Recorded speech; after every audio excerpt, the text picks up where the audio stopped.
Hello friends, I am homeopathic doctor Poonam health clinic से बात कर रही हूँ और मेरा चैनल है health and homeopathy.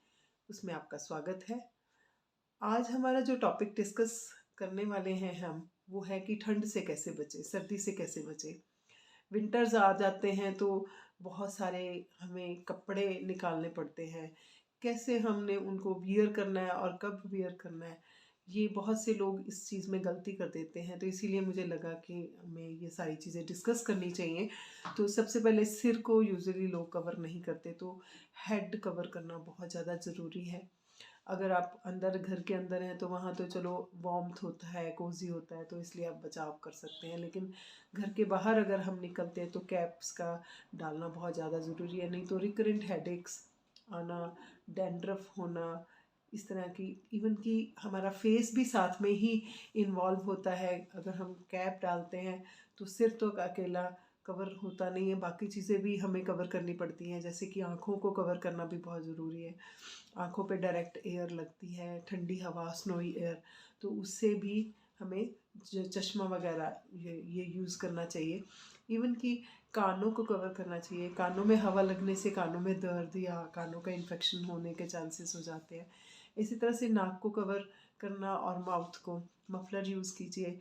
Muffler use करने से हमें बहुत सारी चीज़ों का कवर कर जाता है, जैसे कि नोज़, थ्रोट, चेस्ट, ये तीनों चीज़ें कवर करता है मफलर, जिससे कि हमें चेस्ट कंप्लेंट्स, कफ, कोराइज़ा, ठंड से जो खांसी, ज़ुकाम और छाती की तकलीफ़, सांस की तकलीफ़, अस्थमा, ये सारी प्रॉब्लम्स, चेस्ट पेन जो बहुत ज़्यादा कॉमन होता है, थोड़ी सी हवा लगी और सांस लेने से भी दर्द होता है छाती में, तो उसके कारण हमें बहुत सारी दिक्कतें आती हैं। तो उसमें हम अगर घर में अगर इस चीज़ को बचा सकते हैं तो कपड़ा पहन के तो हम बचा ही सकते हैं, ताकि हम कम से कम दवाई ले सकें। तो इसमें जो हेडेक्स आते हैं उसके लिए फ़र्स्ट एड मैं बताना चाहूँगी। अगर कोई दवाई अवेलेबल नहीं है, जब तक आप डॉक्टर के पास नहीं जा पाते, रात का टाइम है, नहीं अवेलेबल है डॉक्टर भी, तो उस समय हम क्या जो घरेलू नुस्खा कर सकते हैं वो है कि गर्म पानी में पैर रख लें। 10-15 मिनट के लिए पैर रखें तो उसके बाद आपका हेडेक ठीक हो जाएगा।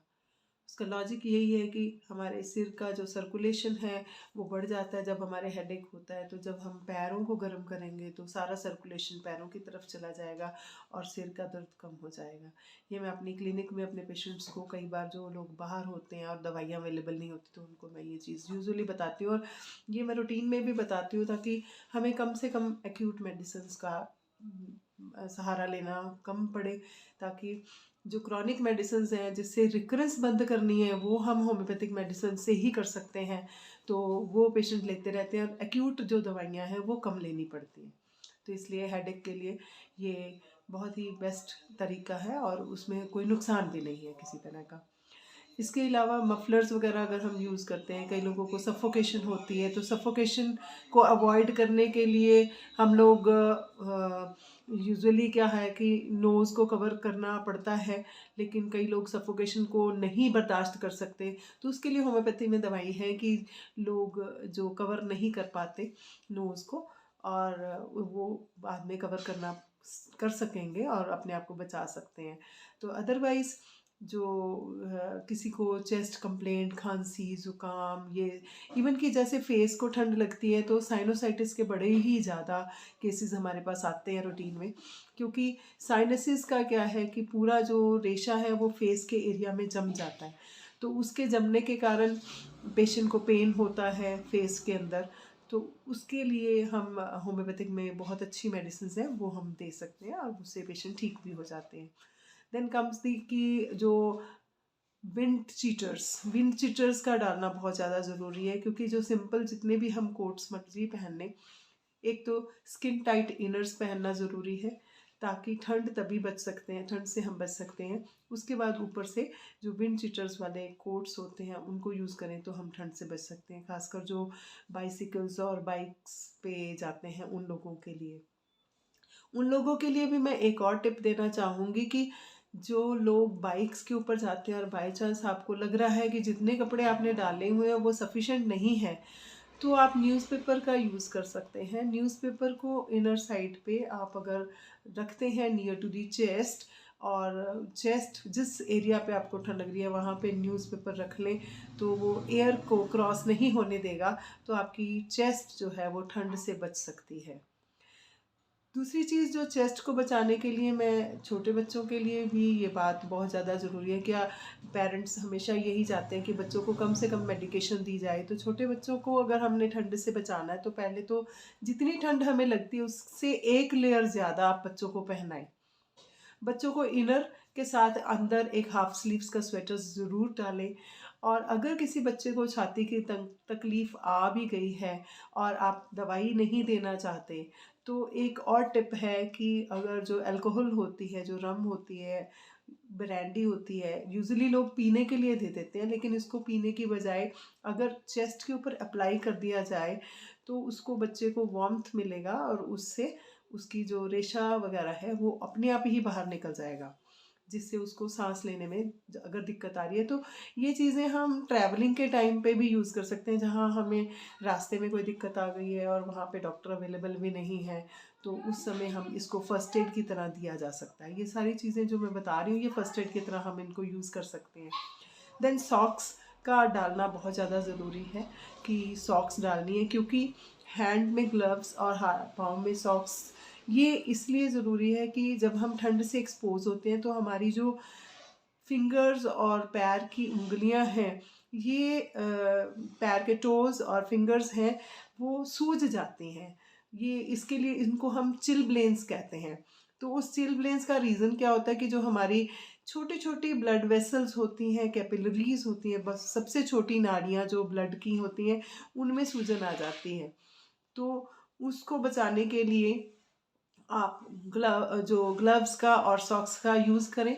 और अगर आपको फिर भी ये चिलब्लेन्स नहीं ठीक हो रहे तो होम्योपैथी में बहुत ही अच्छी मेडिकेशंस हैं और पेशेंट बहुत अच्छे से रिलीव हो जाते हैं, और बार बार कितनी आप दवाइयाँ ऑइंटमेंट ऊपर लगाने की ज़रूरत नहीं पड़ती है, और उससे आप खाने से ही दवाइयों से ठीक हो जाते हैं। और एक और चीज़ है कि जो पैरों में इन्फेक्शंस इन दिनों में बहुत हो जाते हैं कि लोग सॉक्स रात को सोते समय भी नहीं उतारते हैं, तो उसके कारण एक तो बैक्टीरियल जो मिट्टी वगैरह होती है वो पैरों में जमी रह जाती है। तो रात को पैरों को साफ अच्छे से धोएं, धो के उनको प्रॉपरली मॉइस्चराइज करें, और मॉइस्चराइज करके फिर आप अपने बिना सॉक्स के अगर आप सोएंगे तो ज़्यादा अच्छा है, उससे हमारे ब्लड सर्कुलेशन के ऊपर इफेक्ट आता है। तो अगर आपको ठंड ज़्यादा लग रही है तो आप वार्म वाटर बॉटल का यूज़ कर सकते हैं, जो हम अपने बिस्तर में रख दें, तो उससे हमारा बिस्तर गर्म हो जाएगा तो हमारे पैरों को ठंड नहीं लगेगी। तो लेकिन अपने पैरों को धोना और प्रॉपरली मसाज करना और वो चीज़ बहुत ज़्यादा ज़रूरी है। तो एक बच्चे जनरली बेयर फीट जो घूमते हैं, क्योंकि हम बच्चों को जितना मर्जी बोलें तो वो सॉक्स उतार देते हैं या फिर वो नंगे पाँव घूमते हैं, तो यूजुअली ऐसी स्टॉकिंग्स आते हैं जो इनर्स आते हैं जो विद द सॉक्स होते हैं, तो वो स्टॉकिंग्स को with in pants with lowers आते हैं, तो वो आप यूज़ कर सकते हैं। तो इस तरह से, एंड चिल्ड्रन को बहुत ज़्यादा इम्पॉर्टेंट है, जो बच्चों को मैं रिपीट कर रही हूँ, बच्चों को एक्स्ट्रा लेयर ज़रूर पहनाएं, और उनको जब भी नहलाएं उसके बाद उनको आप गर्म कपड़े में, मतलब कोशिश करें जो रात के टाइम पे अगर बच्चों को नहलाया जाता है तो वो गर्म सर्द होने से बच जाएंगे। जनरली क्या होता है कि बच्चे लेट उठते हैं, फिर उन्होंने स्कूल भी जाना होता है, फिर हम एकदम गर्म पानी से नहलाते हैं और फिर उनको एकदम स्कूल भेजते हैं, तो कहीं ना कहीं से हवा लग जाती है, तो बच्चे गर्म सर्द हो जाते हैं। तो उस चीज़ को अवॉइड करने के लिए कोशिश करो कि रात के टाइम पे बच्चों को नहला दो। रात के टाइम पे नहलाने से उनका ये होगा कि वो रात में नहा धो के आराम से आप क्विल्ट दो, और वार्मथ में बच्चे रहेंगे, वार्मथ के एटमॉस्फेयर में, तो उससे वो सेफ रहेंगे गर्म सर्द होने के लिए। और रात के टाइम पे कई लोग क्या करते हैं कि वो अंगीठी जो जगाते हैं आग लगा के और कमरे को गर्म कर लेते हैं, तो उसमें जो सबसे बड़ी प्रिकॉशन लेनी पड़ती है कि कोई ना कोई वेंटिलेशन का आउटलेट रखना बहुत ज़्यादा ज़रूरी है, क्योंकि जो अंगीठी से गैस निकलती है उसको कार्बन मोनोऑक्साइड कहते हैं। तो अगर वो इकट्ठी हो जाए तो इंसान बेहोश भी हो सकता है, डेथ भी हो सकती है उससे। तो अगर आप कोई अंगीठी जला रहे हैं और उस कोयले का यूज़ कर रहे हैं, उस कोयले से जो कार्बन मोनोऑक्साइड निकल रही है वो बहुत डेंजरस होती है। तो अगर वेंटिलेशन नहीं होगी तो वो अंदर ही एकदम जो आपकी बॉडी है वो शिथिल होनी शुरू हो जाएगी और आपकी डेथ भी हो सकती है। तो इसलिए अगर अंगीठी जलानी है तो वेंटिलेशन बहुत ज़्यादा ज़रूरी है। उसके बाद आ जाता है कि हम इन चीज़ों के लिए कौन कौन सी ऐसी बीमारियां हैं जो ठंड के वेदर में हो जाती हैं। एक तो कोल्ड, कफ, साइनोसाइटिस, फेशियल पैरालिसिस भी हो सकता है। फेशियल पैरालिसिस क्या, ठंड की हवा से फेस टेढ़ा हो जाता है, बेल्स पाल्सी हो जाती है, फेशियल पैरालिसिस हो जाता है, अस्थमा हो जाता है। देन डिस्निया, सांस लेने में दिक्कत आ जाती है, वीजिंग, छाती में रेशा रेशा बोलना, खड़कना और सिर दर्द, इवन कि वॉमिटिंग्स और डायरिया भी ठंड लगने से हो सकता है। तो वॉमिटिंग्स और डायरिया के लिए जो टिप मैं अगेन देना चाहूँगी कि अगर वॉमिटिंग्स आ रही हैं तो उसके लिए आप एक तो खाना पीना ऐसा खाएं कि जो ज़्यादा गैस वाला ना हो, और ठंडा खाना मत खाएं, और ठंड से मत एक्सपोज हुए, और थोड़ा गर्म पानी का यूज़ करेंगे तो ज़्यादा बेहतर होगा। गर्म पानी जो होता है वो ऑयली, आजकल का खाने में हम लोग पिन्नी और घी वाली चीज़ों को ज़्यादा खा लेते हैं, तो वो भी वॉमिटिंग्स का अनदर रीज़न होता है। तो उसके लिए हमें गर्म पानी का यूज़ करना है ताकि जो घी वाली चीज़ें हैं वो डिज़ोल्व हो जाएं और वॉमिटिंग ना हो। तो उसके लिए जो टिप ये है कि पानी जब पिए तो उसको सिप बाय सिप इतना पीना है कि जीभ गीली हो, ओआरएस डाल के। तो उससे हमें एनर्जी भी मिल जाएगी और वॉमिटिंग भी नहीं आएगी। तो वो चीज़ हम कर सकते हैं। एंड इसी तरह से डायरिया के लिए हमें एक तो उसमें वाटर इनटेक का बहुत ज़्यादा ध्यान रखना पड़ता है। सर्दियों में हमें पता नहीं चलता, प्यास तो नहीं लगती है लेकिन डिहाइड्रेशन हो सकती है, तो उसको अवॉइड किया जा सकता है। फिर एक अनदर चीज़ जो आ सकती है वो चिलब्लेंस। चिलब्लेंस बहुत ही कॉमन होता है विंटर्स में। जॉइंट पेन्स आ सकते हैं पेशेंट को, और सबसे अबव ऑल ड्राई स्किन। अब ड्राई स्किन को रोकने के लिए हमें वर्जिन कोकोनट ऑयल अगर हम पिए या उसमें सब्जी वगैरह बना के खाएं तो एडिबल ऑयल आता है, ये पैराशूट वगैरह नहीं, जो किसी कंपनी का, सॉरी मैंने नाम लिया, तो मतलब इस तरह की कंपनी में जिसमें जो हेयर ऑयल होते हैं उनको नहीं यूज़ करना, जो कॉस्मेटिक वाले ऑयल नहीं यूज़ करने, एडिबल ऑयल यूज़ करना है। तो वो एडिबल ऑयल आप यूज़ करें और उससे आपकी स्किन की ड्राइनेस बहुत कम हो जाएगी। तो इसके अलावा अब और हम क्या खा सकते हैं, क्या ईटेबल्स ले सकते हैं। एक तो गर्म दूध पीना है, लेकिन दूध जो, जिन लोगों को कोलेस्ट्रॉल या हार्ट की प्रॉब्लम है वो पूरे दिन में 200 ml से ऊपर दूध ना लें तो ज़्यादा अच्छा है, उससे उनका कोलेस्ट्रॉल लेवल हाई हो सकता है। फिर जो लोग अभी पिन्नी, ड्राई फ्रूट्स, ये चीज़ें हम बच्चों को दे सकते हैं जिससे उनको वार्मथ मिलेगा। लेकिन अगेन जिन लोगों को हार्ट की प्रॉब्लम है या किसी तरह की हाइपरटेंशन की प्रॉब्लम है, उन लोगों को ये चीज़ अवॉइड करनी है। ड्राई फ्रूट्स कम यूज़ करने और घी वाली चीज़ें तो अवॉइड ही करनी होती हैं। फिर अंजीर ली जा सकती है, खजूर ली जा सकती है, हनी लिया जा सकता है, हनी विद वाटर दे सकते हैं हम। एंड फिर उसके बाद जो हम चाय के लिए, जैसे कि बड़ी इलायची, देन अजवाइन, लौंग, दालचीनी और सौंफ, काली मिर्च, ये सारी चीज़ों को मिला के आप इसको ड्राई रोस्ट करके और उसका पाउडर मिक्स करके बना लें और उसको चाय या दूध किसी भी चीज़ में डाल सकते हैं। तो उससे ये सारी चीज़ें वार्मथ देने वाली हैं। बच्चों को नहाने के बाद ये वाली चीज़, ये जो पाउडर है, इस पाउडर का 1 पिंच आप दूध में मिक्स करके दें तो बच्चे ठंड से बचे रहेंगे।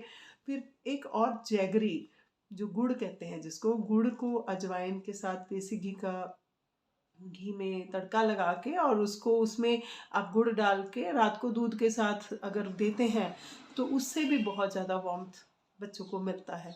तो ये चीज़ें अगर हम लेते हैं तो उससे हमारा जो वार्मथ है बॉडी का वो ज़्यादा रहेगा और हम ठंड से बचे रहेंगे। सबसे बड़ी बात जो पानी है, पानी को हम गर्म पानी यूज़ करें सर्दियों में। और गर्म पानी जो आप पीते भी हैं तो उसका भी एक पर्टिकुलर टाइम है कि खाना खाने के साथ पानी ना पिएं, खाना खाने के 40 मिनट के बाद आप पानी पिएं, तो उससे आपका जो ये ऑयल है जो भी खाने के साथ यूज़ किया हुआ है वो सारा डिज़ोल्व होगा, और उससे सबसे बड़ी बात डाइजेशन इजी हो जाएगा, और डाइजेशन इजी होने से हमारा खाना हजम हो गया तो हमें वार्मथ हीट फिर अगेन मिलेगी। और इसमें और बड़ी चीज़ कि अगर पानी जो पीना है, सर्दियों में यूजुअली हमारा वाटर इनटेक कम हो जाता है, तो प्यास ही नहीं लगती है, तो कैसे पानी पिएं। एक तो जब हम मॉर्निंग में उठते हैं तो उस समय अगर हम इस तरह से ओक लगा के पानी पीते हैं तो उससे हमारी पेरिस्टाल्टिक मूवमेंट्स जो हैं इंटेस्टाइन्स की वो बढ़ जाती हैं। उसके कारण हमें constipation, joint problem, heart problem, hypertension, sugar, इन सारी चीज़ों में हेल्प मिलेगी। प्लस आपका जो कोलेस्ट्रॉल लेवल है वो कैसे, अगर हम इसको ऐसे पानी पी के उसके बाद 15 मिनट लेट जाना है, 15 मिनट लेटने के बाद फिर जब आप उठेंगे, क्यों 15 मिनट लेटना है, क्योंकि किडनीज जो है उस टाइम हमारा क्लीनिंग का हेल्प करेंगी। अगर हम लेटते हैं तो किडनीज वो सारा जो टॉक्सिजेनिक मटेरियल है वो हमारा फ्लश आउट करेगी, उसके फ्लश आउट करने से हमारी बॉडी हेल्थी रहेगी। सुबह के टाइम ये पानी का पीना, फिर उसके बाद जब भी आप यूरिन पास करें, यूरिन पास करने से पहले अगर आप 1 गिलास पानी पी लें, गर्म पानी पी लें, तो उसके बाद अगर आप यूरिन पास करते हैं तो उससे फिर किडनीज के ऊपर प्रेशर नहीं पड़ता और हमारी बॉडी का सर्कुलेशन इम्प्रूव होता है। तो हमारा मकसद जो है पानी पीने का, जितना पानी पिएंगे उतना अच्छा है, क्योंकि सर्दियों में हम पानी कम पीते हैं तो जो हमारा सर्कुलेशन है वो भी स्लो डाउन हो जाता है, तो जितना पानी पिएंगे उतना अच्छा है। तो पानी पीना है। और एक सबसे बड़ी बात कि जो लोग गर्म पानी पीते हैं और उसमें जो आपने 40 मिनट का डिफरेंस, जैसे मैंने पहले बोला कि 40 मिनट का डिफरेंस ज़रूरी है। अगर आपको इन बिटवीन मील्स में पानी की प्यास लगती है तो 1 या 2 घूंट लीजिए, उसके बाद आप आराम से 40 मिनट के बाद अगर पानी पिएंगे तो बहुत ही अच्छा बात है। अगर आपने पानी पीना है, जो लोग हेल्दी हैं, ओबीज हैं, अगर उन्होंने अपना वेट कम करना है तो वो पानी खाना खाने से पहले पिए। और इवन की सैलेड्स वगैरह या सूप्स यूज़ कर सकते हैं। सर्दियों में सूप्स आर वेरी गुड।